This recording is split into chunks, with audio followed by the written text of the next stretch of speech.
Hey folks, welcome back to the channel. I'm Eric, the dude who grows food, and today I want to do a bit of a orchard, food, forest, nursery update. I've posted videos on these three topics, or two topics, within the last few months. And it's been a while since I've updated. Now, I think it was in early May, I started establishing what I'm considering to be my orchard slash food forest. And a little before then, I started sort of a bit of a nursery on my property, and it's, again, nothing significant of size. It's all stemming from the fact that I have one fig tree that I installed on this property from a cutting that I took from my last property when I lived in a neighborhood, and it rooted successfully. I put it up in the pasture north of the garden, and it grew beautifully, but I never pruned it for the first 4 years, and this past January, February, I pruned the heck out of it to really rejuvenate it. It gave me a lot of wood from it to propagate cuttings, so I decided to invest in a small little greenhouse from Harbor Freight, a little plastic one, a couple hundred pots, and some perlite, and what was the other thing I spent money on? Oh yeah, rooting hormone. So I wanted to see if I could actually get some of these things going to maybe side hustle some money in, or just learn how to propagate from cuttings with a little bit more consistency. And today we're going to start with the little nursery that I've got set up, and I'm going to show you what we've got. So for starters, that's the little greenhouse that I got. It's 6x6, and I installed some homemade, I'm going to call them benches, that are two-tier, with the third tier being the ground. And I put and when I measured everything out, I was able to fit 180 number one size nursery pots, which are a little smaller than 1 gallon, but that's the nomenclature they use in the industry, number one, number two, etc. But this is what I've got right now. On this tarp is everything that I've been propagating for a while, and all of these figs are from that one tree, and if I would have done a better job, I could have had a lot more, but we can see that we've got quite a bit of growth with some pretty good roots. Now, that plant is very light right now. I've got to water these things in. They're really well rooted out to the point where they're really not taking water very well, but I am able to keep everybody alive. Spacing's a bit tight. I would like to get more airflow in there, but the spacing being tight, I think, is allowing the plants in the middle to dry out at a slower rate, so I've been sort of trying to take advantage of that. Another little section here. These were actually fall cuttings taken from the same plant last year as an experiment. They rooted really well, but I had to baby them through the winter because they never lignified, and I didn't want them to get hit by the cold, so they stayed in the house, actually. These two little guys were part of a little different experiment. I've got a handful of those. Those are figs as well from the same one. And these, again, more figs from the same plant, but those were treated differently than them, and I had to sort of do a bit of a running repair on a bunch of them to see if I could get them to take, because they were not doing well. And now they're doing better, but I lost a lot of them. So I could have had a much better haul out of the figs, but this is what I've got, and I'm not unhappy with that. We've got some elderberry. Those were from a combination of an experiment back in spring. I've got 2 videos posted. I can link that playlist above, and then 3 of them are actually from a broken branch on the elderberry that occurred when I was working around the base of the plant, and I just ran inside and rooted them easily enough.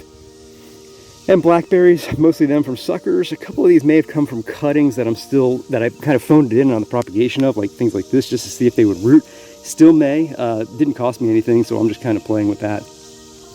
And the question I now have for myself is what to do with all these figs. Because as we're going to see up in the little food forest area, I've actually transplanted 14 of them. And I took 14 of the ones that were done last fall. I wanted to get them in the ground because they were more mature in the roots than the ones that were taken in the late winter, which now every plant that you saw for the most part, save a couple of the ones that were done repairing, they were all, they're all in the same shape. They're all in really good condition. But now I gotta figure out what I'm gonna do with them, because I don't necessarily want to install a full orchard of 100 fig plants. And my goal was to sell, but now, if you watched my latest update video in the garden, I had the thought that I'm going to start donating quite a bit of my produce this year if I can, but definitely going forward, planning for beds that I can use for donation, because we have a food bank in our local library, and I I think that fridge could very easily be filled up with a lot of what I produce. Once I sort of dial in exactly what space I don't need, because I told you before, I had 16 to 18 strawberry beds. I'm gonna need half of that next year because it was way too many. All 8 of those beds, I don't need to earmark those for produce for my wife and I can earmark that for donation. So in the vein of that, I'm thinking about, for selling all of those figs, if I could figure out what my sales outlet's gonna be and what my pricing structure would be, I'm thinking that if I can just recoup my hard costs, the pots, the greenhouse, the perlite, the rooting hormone, I can take all my extra proceeds, and with that, I can go shopping for dried goods and fill up the pantry with that, because I'm not gonna make so much money to where it would make, I don't wanna discount any amount of money. I'm a guy who's pinched his quarters and pennies through his life, but I think that money could be used for the sale of those plants, shopping for the food pantry. It could be put to better use than really anything I could do with it. So I am thinking about doing that in the future. I just got to figure out how to sell these plants. I'm thinking Facebook Marketplace, maybe a stall at the farmer's market. I don't want to invest much money in marketing because the more I spend, I want to recoup my hard costs. So the more I spend, the less I'll be able to spend on food for the pantry. But enough of that for now. Let's take a look at the food forest. I call it a food forest, but really right now it's just the start of kind of a concept. It all was born out of my desire to start getting some fruits going, such as peaches, pears, apples, and cherries. And so I bought some bare root trees. I tried to plant them up here. We'll go through tree by tree and take a look at what's going on. But once I started planting, I realized how bad my soil is here as far as workability, because once you dig in, it is nothing but red clay. So to that end, I mowed it all down really low, and I started, as you can see in the back there, wood chipping. And then I need to get back to the wood chipping process. I got about half done, but I'd say about a third of the way in with the wood chips, I decided to start laying cut grass and hay that I'd get from the property as well. So this area here, for example, I let that get relatively tall. I go ahead and mow it. I have a lawn sweeper that I use when it dries out. So basically I'm doing sort of a modified hay operation with very small equipment as opposed to a full tractor setup. Capturing that material, I drag it over here, and I've been putting it here. And I've been laying the wood chip on top of the hay at that point to really just diversify the organic matter that's gonna go on. My goal isn't necessarily to smother out the native grass entirely, but rather just sort of enriching the native soil with organic matter, since it does seem relatively devoid of that. And if I want to plant here going forward, let's say for the sake of argument, all of these trees, these bare roots that I put in there, don't succeed, at least if I try again, I'll be putting them in a better position from a soil health standpoint. So I'll walk you through what's going on. Now, the first thing that I've got a problem with in the back corner is I did lose a cherry. It was a sweetheart cherry. It died entirely. I cut into it. It was brown, dead. So that one didn't make it. Other ones I'm kind of having trouble with. This is a Red Haven peach. And the problem I'm having with this one is when it broke dormancy, none of these branches woke up, but out of this branch came a little bit of new growth. So it's lacking balance because these are the only 2 green pieces. So I don't know what I'm going to do with this one, other than perhaps I'll probably take a pruners in here and just start pruning back what I think all of the dead is and see if that wakes up anything out of the crown. I say out of the crown, maybe out of this area here, and maybe that'll give me a little bit more balancing in the scaffolding branches. Not sure yet. The other problem I'm having with the peach is deer have already started to hit them. I had little cages wrapped around these things, but quickly the branches went right through them, and that became a problem. So this is Belle of Georgia. This was looking much healthier until deer got to it and started just chomping the ends of branches. My hope is, and you can see I've got to get down there and prune some of that extra growth out of there, but I think I'm gonna have to fence this area, which I did not want to do because I've already got one kind of janky fence protecting that garden. I really wanted to keep this area a little more free of that, but that's probably not what's gonna happen. Now I've got 2 apple trees. I've got a Pink Lady and a Honeycrisp. I do believe that this one is the Honeycrisp, but they're doing pretty well. I don't know if they've gotten hit by deer yet as well. Probably need to prune out a branch there, but they broke dormancy. They're both doing well. This is the Pink Lady. She was a little slower to get started. And I don't think it's been getting hit with deer, but it really hasn't pushed out much side growth yet. Again, I don't know what to expect from this. My hope right now is that if the roots establish well, any damage to the top may be able to, I hope, be sort of repaired going forward with good pruning technique. And then we got pear trees. This is Bartlett pear, and as you can see, I probably need to take it out of this cage because it's bumping up against it. Again, this was all to protect from deer and from other things trying to eat the base of the tree and girdle it. I just didn't think this through well enough, but I've got green out of it. So again, if it's rooting, maybe I got a shot at something good. This is pineapple pear over here. I had to take the cage off this one because it blew over in the wind and bent the tree over because we had a pretty good storm and wind. To give you some context as to why the ground here is so important for me to improve, that red clay, if I dug a 1 cubic foot hole in the ground and poured a bucket of water in there, that water's staying for 2 days. We just in the last 5 or 6 days had about 13 inches of rain here. Very unlike this area. We usually get 40 inches of rain, and most of it comes in the wintertime. I don't want to say the most as far as the overwhelming majority, but the biggest season of rain we have is definitely winter. So to have like a quarter or a third of our rain in 5 days in the summer, it's a little unheard of, I think. And this is Lappin's cherry. This was one that actually, when it came out of the package, was busted. And I contacted the company and said, hey, this is broken, what should I do? They said, here's a refund, it's probably gonna die. I said, okay. I put it in the ground anyway. I pruned it on an angle at the top, dipped it in wax to keep it from drying out, and hell, it's probably the best looking tree I've got out here.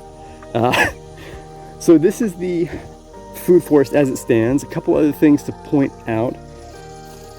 This is a transplanted elderberry. I was thinking about actually taking this half ring here on the edge and just having a big stand of elderberries spaced probably about 5 or 6 feet apart.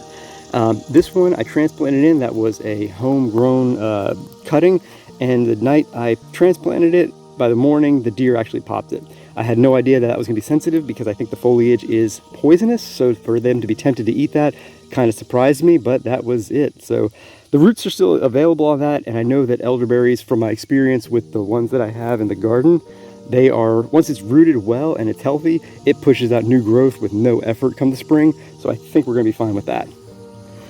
And then, like I said, I've got 14 of my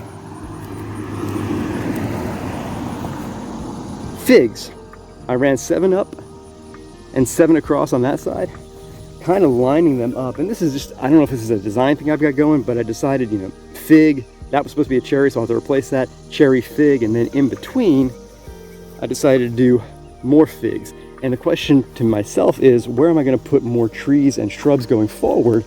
And it all depends on a couple of things. The canopies for the, what I hope are 8 actual trees, the cherries, the pears, the apples, the peaches. I don't know what those canopies are going to do. I don't know if they're going to seam up really tight. I'll probably keep them pruned closer than that. But do I one day run something down the middle here, like really small, compact blackberry shrubs, just to kind of diversify what I've got out here? And that's really where it stands right now. The goal right now is to continue wood chipping the area, smother out a lot of the native grass just to keep it from choking out the plants, but not necessarily with the goal of saying I want, a really clean, a perfectly clean work surface. It's really just to get the soil in a better condition. So that's the orchard slash food forest as it stands. Last thing I'm going to show you is the actual fig tree that I transplanted here when I first moved to this property, from which all of those cuttings came that you saw, the current plants out in the nursery, and the 14 that you saw behind me. And that is this beauty right here. This is a Celeste fig. So every fig that I have on the property is a Celeste from this plant, which came from the one that I installed over in my house when I lived in a neighborhood. And this had a really heavy pruning to where I think I left nothing more than 4 scaffolding branches coming out of a really overgrown crown. So I don't know how well you can see from a color standpoint, but this is really right here, old gray wood. And there were 4 of these going off in every direction, and the pruning, it woke up a ton of lateral growth. I've got crossing branches I got to get out of here in the dormancy season. You can see this one here crossing through and up and over, but I've got a boatload of figs. And then out of the crown itself, all of this new growth is coming out, and to me those are all future cuttings. I'm going to amend that previous statement where I said every fig on this property is a Celeste, because it's not entirely true. Now, where that big Celeste was, I flanked it back, gosh, what year was that? It was probably 2022 with 4 Violetta de Bordeaux, and 2 died right away, and 2 were really just struggling. 1 eventually died off, and 1 was just kind of weak. This past winter, the one that was really weak, I went up to it, I took a spade shovel, I smacked all around it, I pulled it out of the ground, and I said, I'm moving you. And it looked at me and said, where am I gonna go? And I said, I know exactly where. If you wanna survive, I'm gonna give you a good place. And it kind of raised its eyebrow at me and said, come on, I'm dying here, what are you gonna do? And I said, I've got the spot. And boy, did I have the spot, folks. This was, if you've been watching this channel for a little while, this area here is where I had my breaking down Bermuda grass pile. I can actually see where it was based upon the actual weed and growth that's come out of this ground. I put a ring there when I moved the pile over into that, and from the ring it went over to the actual composting system. But this was where the original pile was, and this was all very much looking like nothing more than a big carpet of semi-decomposed, decomposed compost. And so I took the plant and I said, this is where you're gonna live. This is the most amount of growth he has ever put out by far in the last 3 years. It never got above 6 inches tall in the prior years. But I think this is one really, really happy plant. And I'm not expecting fruit out of it this year on the transplant, because frankly it just didn't have any it didn't have a mature root system, it didn't have mature growth. I think in a couple of years it's going to be doing really well, but I'm going to really do a good job of pruning this, and I can actually, and if it does do a good job of taking it, I can prune it successfully and root it successfully from those cuttings. I've got more opportunity to send great plants out to my neighbors, and to continue building out this property with more and more diverse figs. And I hope I get more into the fig game going forward. But this is a nice way for me to keep the process going. So yeah, that's the nursery, that's the orchard, and that's sort of a bit of a thought of where I'm going to go when it comes to that nursery, because I really don't have any desire to turn it into a real business that's going to be a money maker for my family. I really would just rather use it as a playground, but if I can get the plants out and recoup some costs and take that money and do something good with it for the local community, I think that'd be a fun way to spend my time, and a good way for me to kind of find more and more opportunity to use this property for someone other than myself. So I hope you enjoyed this little tour of what I've got going on in a couple areas other than the garden. As the garden stands right now, it is a mess. The 13 inches of rain that we've had in the past couple of days, it's only been 5 days, it washed out pathways. It hasn't cost me any plants yet, but the weeds are loving it, and the ground is kind of spongy, a little hard to work in there right now, but I know that I'll get through it. It's just take one day at a time, work the problem, and if nothing else, things are still growing, we're still getting food out of there, and come November, December, everything goes dormant here. This is North Carolina. We get a legitimate winter where things go to sleep, weeds aren't going to grow, and if I can just kind of hold back the worst of this between now and then when the time comes, I have plenty of winter project to work on.